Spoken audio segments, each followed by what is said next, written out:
Hello and welcome to another episode of Analyzing Mormonism. This is episode 32, and all I'm doing today is sharing an essay about Joseph Smith's treasure digging. And this essay is by Dan Vogel. And I hope you guys enjoy it. I think treasure digging is one of the most fascinating topics of Mormonism. The Locations of Joseph Smith's Early Treasure Quests by Dan Vogel. Published in Dialogue, a Journal of Mormon Thought, Volume 27, Number 3, 1994. In mid-1971, Wesley P. Walters discovered Justice Albert Neely's Bill of Costs for 1826 in the damp basement of the Shenango County Jail in Norwich, New York, confirming Joseph Smith's involvement in treasure digging. Rather than defend Smith's later statements that limited his involvement as a treasure seer to a single brief instance with Josiah Stowell in November of 1825 in Harmony, Pennsylvania, many scholars now accept the essential accuracy of the March 1826 court transcript. In this court record, Smith confessed that he had a certain stone which he had occasionally looked at to determine where hidden treasure were, and had looked for Mr. Stowell several times, that at Palmyra he had frequently ascertained in that way where lost property was, that he has occasionally been in the habit of looking through his stone to find lost property for 3 years. In what follows, I hope to treat Joseph Smith's treasure-seeking activities in the Palmyra, Manchester area, and later at various locations along the Susquehanna River, running through Harmony, Pennsylvania, and the southern New York counties of Shenango and Broome. See Map 1. Instead of discussing these activities in general, I will identify specific locations for some of Smith's treasure quests. Palmyra, Manchester, New York, 1822 to 1825 and 1827. Non-Mormon journalist James Gordon Bennett, who visited the Palmyra, Manchester, New York area in August of 1831, wrote that, on the sides and in the slopes of several of these hills in Manchester, Joseph Smith-inspired excavations are still to be seen. On the 4th of December of 1833, 51 residents of the Palmyra area affirmed that large excavations may be seen in the earth, not far from there, the Smiths' residence, where they used to spend their time digging for hidden treasure. In 1867, Palmyra resident Pomeroy Tucker wrote, numerous traces of the excavations left by the Smiths are yet remaining, as evidence of his impostures and the folly of his dupes, though most of them have been obliterated by the clearing off and tilling of the lands where they were made. The pit-hole memorials of his treasure explorations were numerous in the surrounding fields and woodlands, attracting the inspection of the curious and the wonder of the superstitious. As late as March 1881, Hiram Jackway, who was born at Palmyra in 1815, said he knew the location of 3 holes in the area where the Smiths worked. The combined testimony from area residents, which is examined in detail below, identifies 6 specific locations in Manchester for Smith family treasure quests. See Map 2.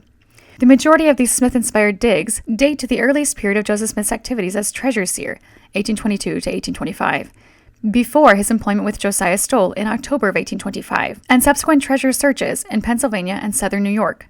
One dig, which evidently occurred in 1827, on the Joseph Capron farm before Smith produced the Book of Mormon gold plates in September, is also considered.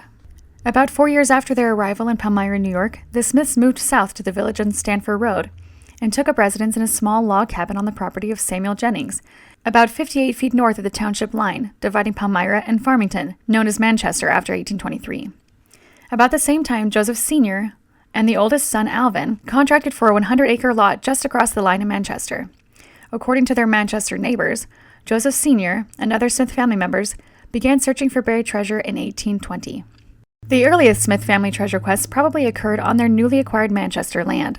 According to Pomeroy Tucker, the inauguration of Joseph Jr.'s treasure-seeing and resulting dig took place on a then forest hill a short distance from his father's house. The account of this first dig, which Tucker said came from participants yet living, has Joseph Jr. locating the spot by aid of a seer stone, use of a magic enchantment to hold the treasure to the spot, ordering silence, a 2-hour dig, a word carelessly spoken, and the seer's revelation that the treasure had slipped away. Although Tucker places the event in the spring of 1820, Joseph Jr.'s use of a seer stone dates the event to after 1822, when Willard Chase said the stone was discovered in a well on his family's property. William Stafford, an early acquaintance of the Smiths, who lived about 1.5 miles south on Stafford Road, was invited by Joseph Sr. to participate in a treasure dig on Smith property. According to Stafford's December 8, 1833 statement, Joseph Jr. had seen in his stone 2 or 3 kegs of gold and silver located not many rods from his, Smith's, house.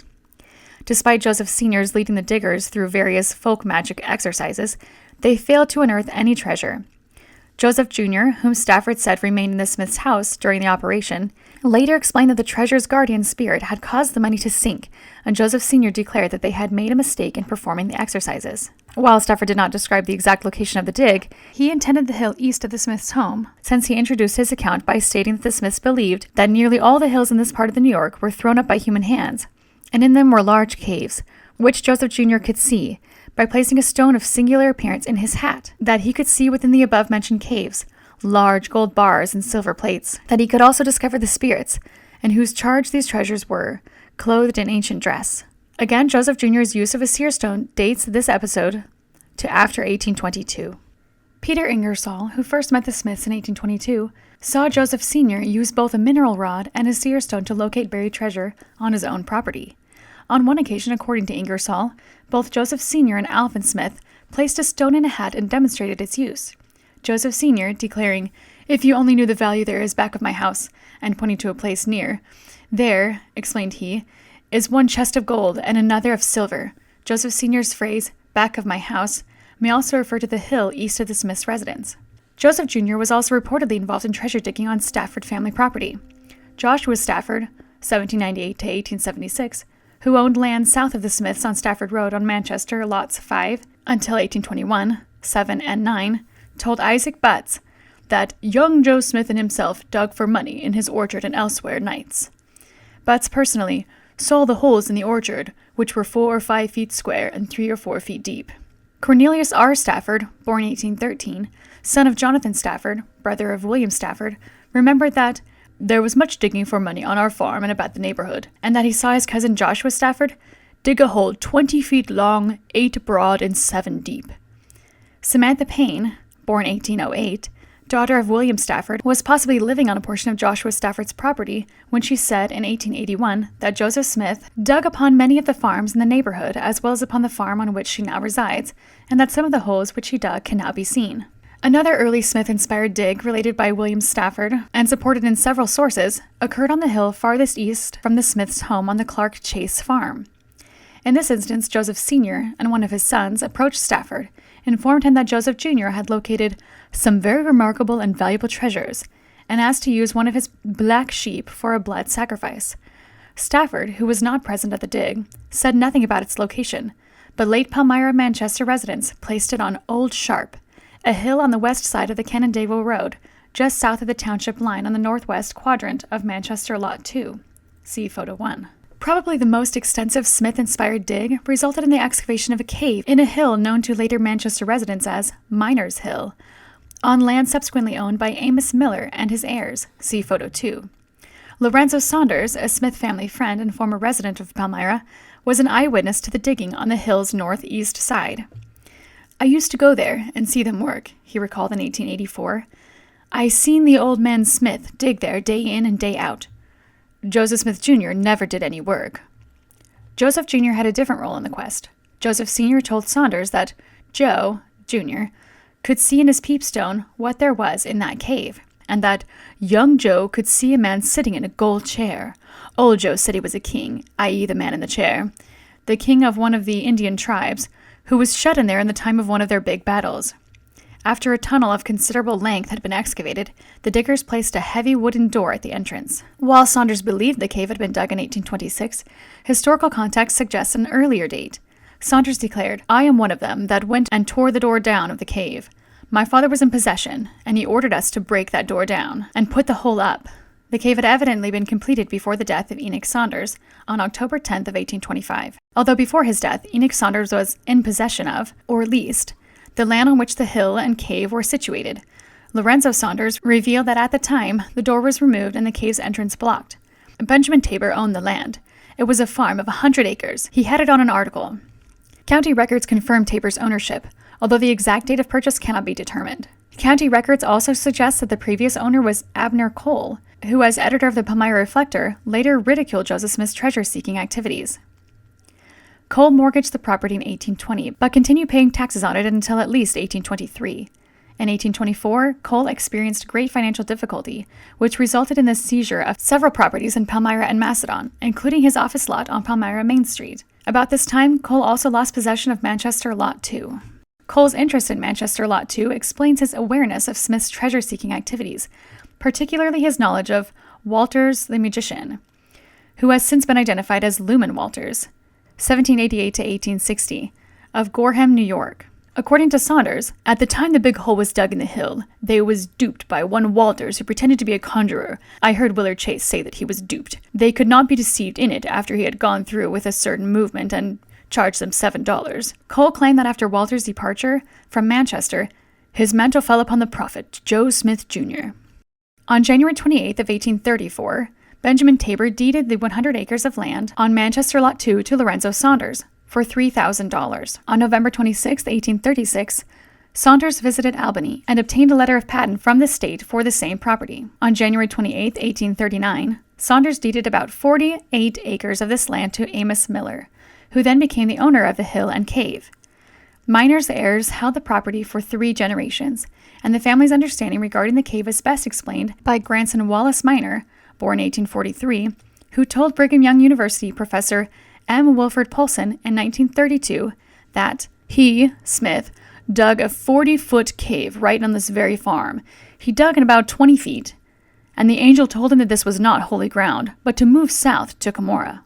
Martin Harris stayed at this home when I was about 13 years of age, ca. 1856, and I used to go over to the diggings, about 100 rods or a little less southeast of this house. It is near a clump of bushes. Martin Harris regarded it as fully as sacred as the Mormon Hill diggings.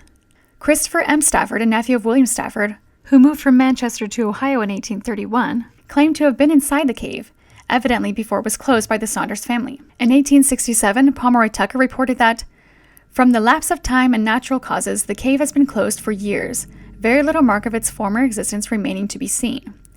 Manchester resident Ezra Pierce told the Kellys in 1881 that the cave was still closed. But in 1884, Samantha Payne said that the cave can be seen today. The present owner of the farm, Mr. Wallace Minor, dug out the cave which had fallen in, and that she'd been in it once. Orson Saunders, a nephew of Lorenzo Saunders, who also visited the cave about this time, said that he found quite a large chamber many feet in extent, which with marks of the picks plainly visible in the light of his candles. The passageway within the chamber was 8 feet wide and 7 feet high. In 1893, a reporter from the New York Herald, accompanied by Orson Saunders and John H. Gilbert, visited the cave and reported that the door jambs leading into the cave are still sound and partly visible, but the earth has been washed down by the storms, and the opening to the cave nearly filled, so that it cannot be entered at present. The door jamb is heavy plank of beech or maple, and the inscriptions, which had evidently been cut deeply by a sharp knife, were partially worn away. By 1932, Palmyra historian Thomas L. Cook reported that no trace of the old Joe Smith cave can be found. The cave remained closed until April 1974, when Andrew H. Comer, owner of the property, cleared the cave's opening with a bulldozer, see photo 3. At that time, the cave had been described as about 6 feet high at the largest point in the middle and 10 to 12 feet long, and carved into a rock-hard clay hillside. The walls and ceiling of the cave appear to have been dug or picked by hand. Today, the entrance of the cave is closed and overgrown with foliage, see photo 3. Undoubtedly, the most significant of Smith's treasure quests occurred on a prominent hill now known as the Hill Cumorah, situated on the east side of the Canandaigua Road and the northwest quadrant of Manchester, Lot 85, then part of the Randall Robinson Farm, see photo 4. Certainly, Smith's discovery of the gold plates in 1823 and subsequent activities on the hill occurred within a treasure-seeking context. Of particular interest is the claim that Smith and his friends dug on the hill sometime before Smith removed the plates on September 22, 1827. One unidentified Manchester resident said that Mormon Hill had been long designated as the place in which countless treasures were buried. Joseph the Elder had spaded up many a foot of the hillside to find them, and Joseph Jr. had on more than one occasion accompanied him. In 1880, Frederick G. Mather said, returning to the vicinity of Palmyra from Pennsylvania, Smith and his followers began to dig for the plates on the eastern side of the hill. Mather connected this digging with events of September 22, 1827. But 5 years later, Lorenzo Saunders corrected Mather's dating. Saunders, who visited the hill within days after Smith removed the plates, said he found no disturbance of the earth except a large hole which had been dug by the money diggers about a year or two before. In August of 1831, James Gordon Bennett noted that on Golden Bible Hill, there was a hole 30 or 40 feet into the side, 6 feet diameter. The existence of this hole on the northeast side of the hill in 1867 was verified by Pomeroy Tucker, who said that the excavation was yet partly visible, and by Edward Stevenson, who reported seeing the hole in 1871. Early residents of Palmyra, Manchester, mistook this northeastern excavation for the location of the plates repository, which Oliver Cowdery later said was on the west side of the hill, not far from the top down its side. Whatever the nature of Joseph Smith's involvement with money digging on the hill, both the location and timing of the digging suggests at least an indirect connection with Smith. However, Martin Harris's statement that Smith did not separate from the money diggers until after he obtained the plates indicates a more direct involvement. Moreover, the suggestion that Smith's fellow money diggers had previously dug on the hill explains why they later believed that they had a right to the plates and tried to take them from Smith.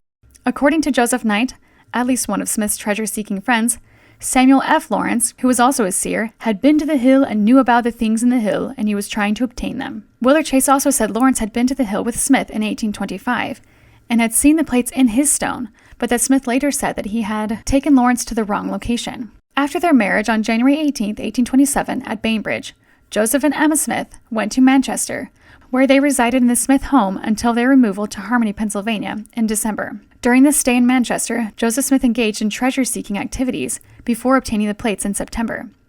Both Martin Harris and Lorenzo Saunders state that Smith led a treasure-digging company up to the time he received the gold plates. Harris specifically claimed that Josiah Stoll was visiting the Smiths in Manchester, digging for money, when Joseph took the plates from the hill. Joseph Capron, who lived south of the Smiths on Manchester, Lot 1, reported that Joseph Jr., using a stone in his hat, had located a chest of gold watches northwest of my house, and that in 1827, a company of money diggers, led by Samuel F. Lawrence, attempted to unearth the treasure. Capron's farm was situated on the most southern portion of Manchester, Lot 1, and the dig possibly occurred on the west side of Stafford Road.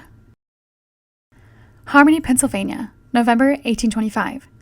The only known Smith-inspired dig in Pennsylvania occurred in the township of Harmony, now Oakland, on land owned by Joseph McCune, Jr. In October of 1825, Josiah Stoll of South Bainbridge, Shenango County, New York, made his way up the newly opened Erie Canal to visit his oldest son, Simpson Stowell, in Palmyra, Wayne County, New York. By this time, Joseph Smith Jr.'s activities in the Palmyra-Manchester area as a treasure seer were well known. For years, Stoll had attempted to locate a lost Spanish silver mine along the banks of the Susquehanna River near Harmony, Susquehanna County, Pennsylvania. Thus, a mutual interest in treasure-seeking drew Stoll to the Smiths' Manchester home.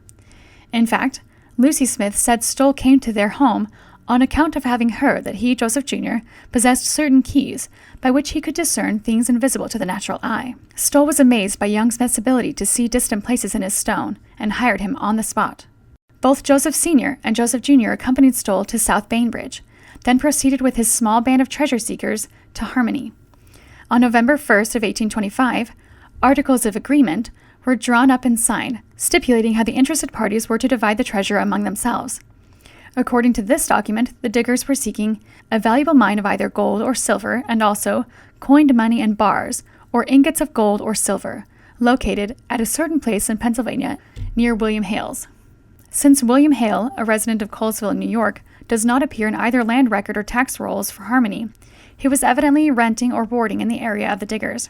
Unfortunately, this clue does not help locate the site of the Spanish mine. The earliest account to locate the exact place of Stoll's treasure-seeking venture is Emily C. Blackman's 1873 History of Susquehanna County, Pennsylvania, which states, Jacob I. Skinner has the deed of the land on which Joe's followers experimented. It is something of a quarter of a mile north of the river to the diggers, up Flat Brook. Starting from Susquehanna Depot to reach his place, one crosses the bridge and turns to the left following the road nearest the river, which strikes the old river at Shutt's house. Then continuing on down until he crosses a creek and comes in sight of a schoolhouse with a grove beyond it, in front of which, on the opposite side of the road, is a graveyard. Just above the schoolhouse, he turns into a road on the right and follows up Flat Brook to the farm now owned by J. I. Skinner. From his house, a path leads about 120 yards southeast to the large excavation. Skinner's property was situated in the foothills of Oquago Mountain, immediately north of Joseph Smith's former residence, see Map 3. According to the tax records, Skinner's father Jacob and uncle Abram purchased the land from Joseph McCune, Jr. in 1830. R. C. Dowd of Windsor, New York, asserted that in 1822 he was employed with 13 others by Oliver Harper to dig for gold on Joseph McCune's land. McEwen's wife, Sally, born 1794, reported in 1880 that before her husband purchased Smith's land in 1833, she lived upon a farm adjoining Joe Smith's lot and the Isaac Hale farm, and in sight of the place where they dug for it a ton of silver, on Jacob I. Skinner's farm. This confirms Blackman's location of Stoll's diggings. Joseph, born 1807, and Hyle, born about 1817, Lewis, sons of Nathaniel Lewis and cousins of Emma Smith, who grew up on the farm that adjoined Isaac Hale's on the west, did not object to Blackman's placement of the diggings, locating the excavations themselves in the hill northeast from his, Isaac Hale's, house. Hyle probably exaggerated when he claimed that he could stand on his doorstep and lodge a bullet in the hole with his rifle. According to Blackman's description and diagram, see photo 5, there were 5 pits, the largest, which included a drainage ditch, was 20 feet deep and 150 feet in circumference. To the south were 3 smaller pits and 1 other directly east. The number of pits, as Blackman explains, was due to the movement of the enchanted treasure and Smith's discovering its new location through his stone. Blackman also describes the erosion of the pits that had occurred up to 1873, reporting that one of the smaller pits was entirely filled and another partly filled.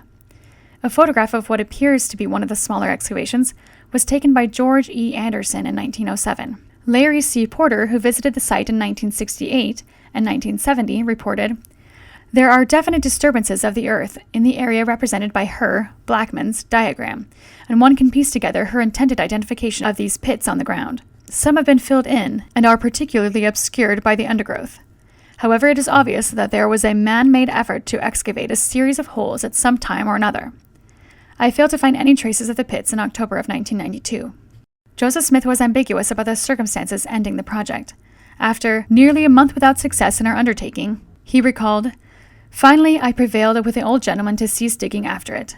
According to Isaac Hale, young Smith gave the money diggers great encouragement at first, but when they had arrived in digging to near the place where he had stated an immense treasure would be found, he said the enchantment was so powerful that he could not see. They then became discouraged and soon after dispersed." Shenango in Broome Counties, New York, November 1825 to March 1826.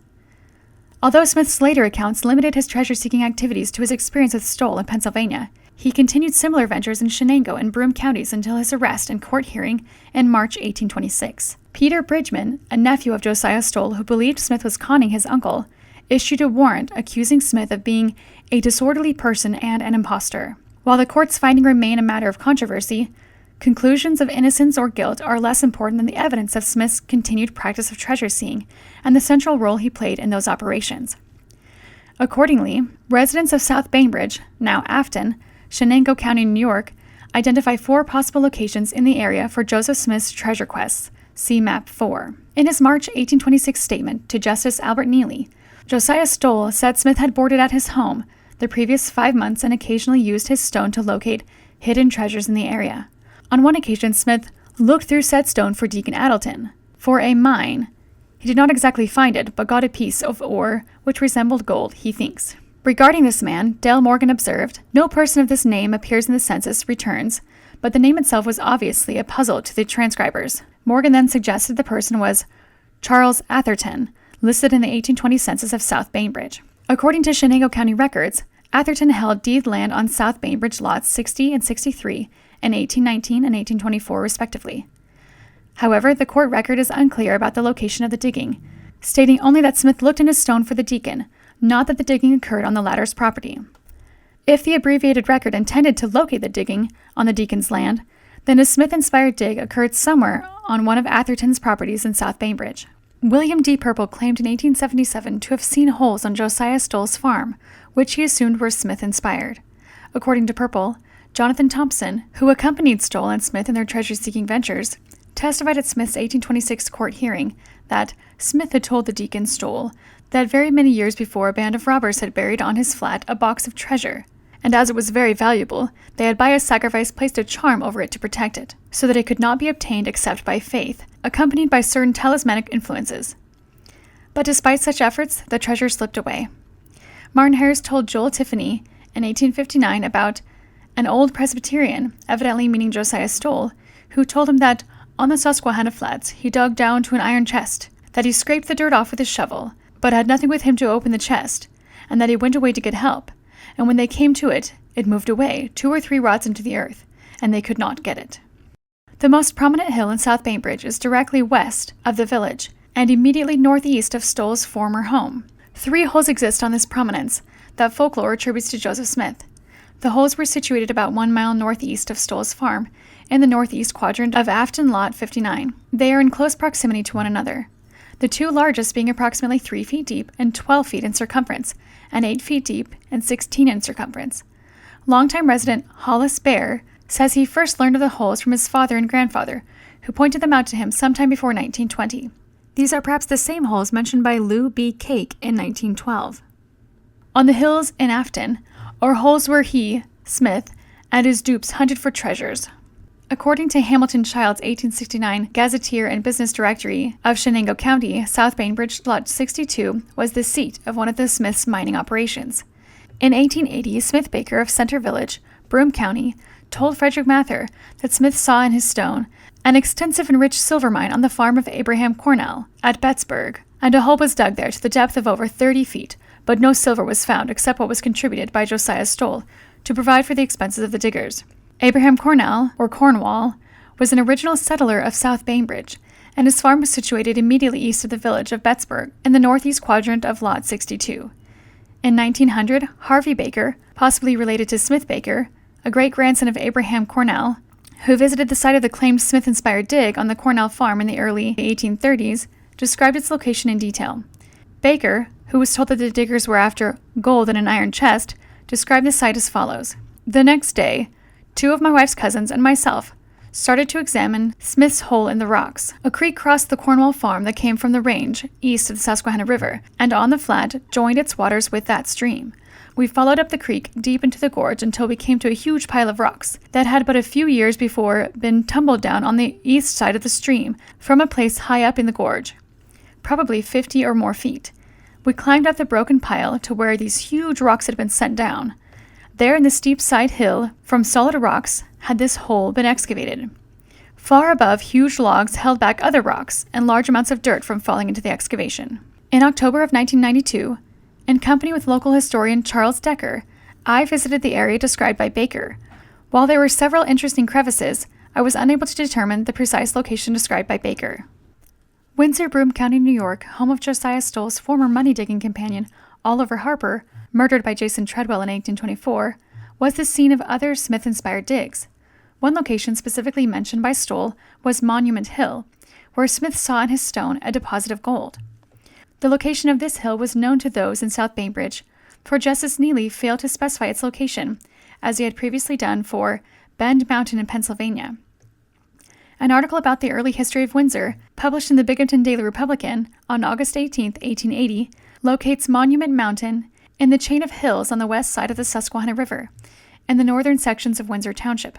According to Stoll, Smith located the digging part, which I took to mean evidence of previous digging. And William R. Hine claimed Asa Stoll, a relative of Josiah from nearby Bettsburg, Broome County, furnished the means for Joe to dig for silver ore on Monument Hill.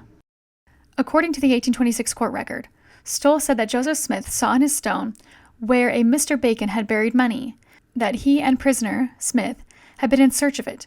That prisoner said that it was on a certain root of a stump 5 feet from the surface of the earth, and with it would be found a tail feather.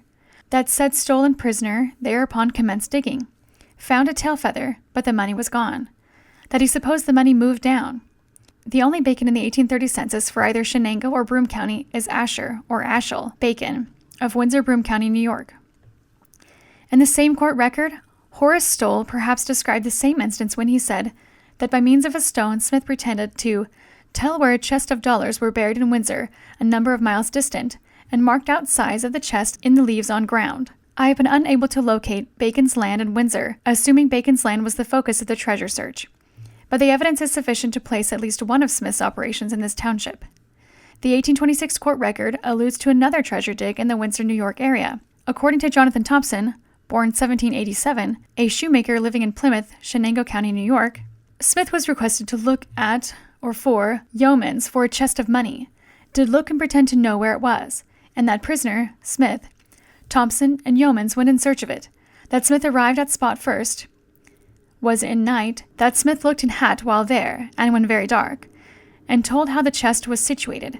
After digging several feet, struck upon something sounding like a board or plank, but on account of an enchantment, the trunk kept settling away from under them while digging. While the Yeomans mentioned by Thompson could be Andrew Yeomans of Preston, Shenango County, New York, Dale Morgan had suggested either William, Solomon, or Jeremiah Yeomans, all apparently of the same family living in Windsor.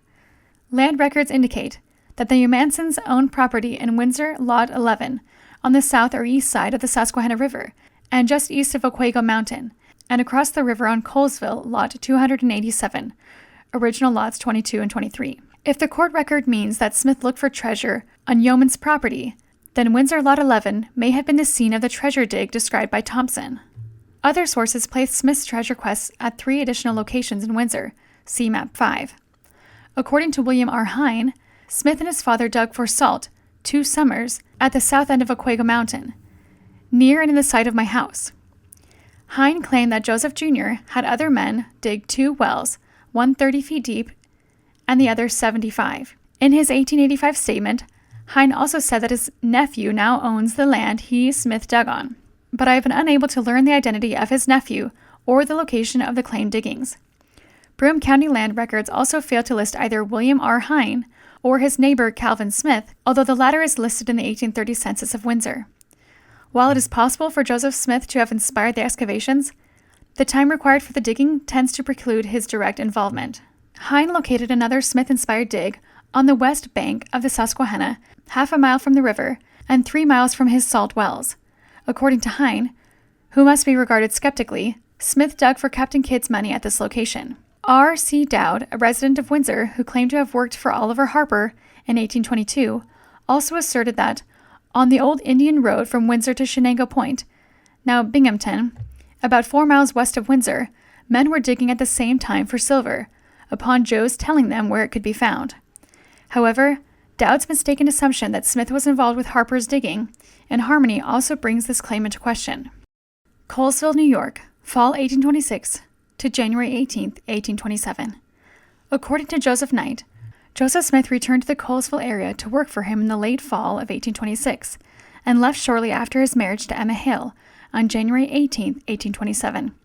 Knight states, Joseph then went to Mr. Stoll's, where he had lived some time before, but Mr. Stoll could not pay him money for his work very well, and he came to me, perhaps in November 1826, and worked for me until about the time that he was married, which I think was February, January 18, 1827.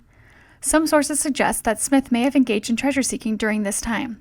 2 areas have been specifically identified. See Map 6.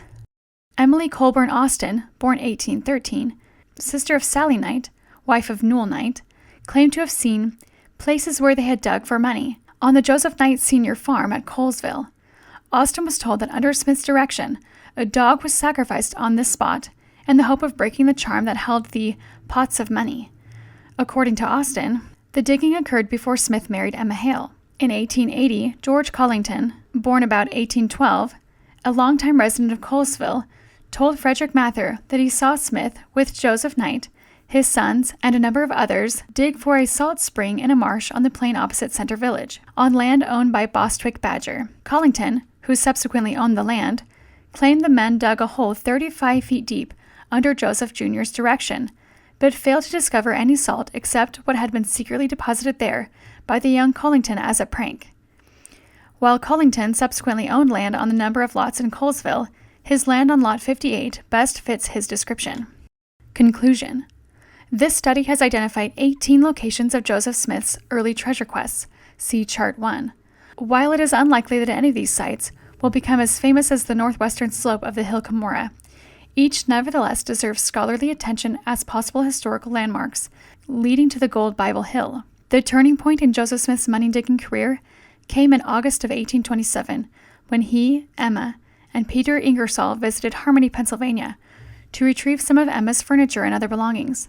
According to Ingersoll and Isaac Hale, an emotional confrontation occurred between Smith and Hale, during which Smith promised to give up money digging and stone gazing, and Hale promised to help the couple get established in Harmony. After returning to Manchester, Smith procured the gold plates, quit the money-digging company, and moved to Harmony to open a new farm. Thereafter, he used his stone only for religious purposes. Considering his past failures, his brush with the law in 1826, his rejection by his in-laws, and his need to find a legitimate livelihood and raise a family, Smith was probably happy to give up treasure seeking. 3 years later, the Book of Mormon would explain the reason for Smith's failures as a treasure seer and his subsequent success in getting the plates. Whoso shall hide up treasures in the earth shall find them again no more, because of the great curse of the land, save he be a righteous man, and shall hide it up unto the Lord. Helaman 13:18, verses 17 through 22 and 31. See also Mormon 1:18.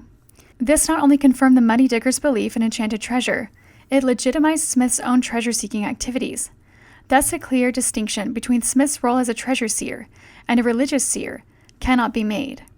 In fact, Smith's use of the same stone and the same modus operandi, i.e., placing the stone in his hat, and translating the gold plates, are simply two sides of the same coin. It is impossible to understand fully the mature Joseph Smith without coming to terms with his early role as treasure seer. Indeed, Smith's failure as a treasure seer leads us to a greater understanding of his success as a religious leader.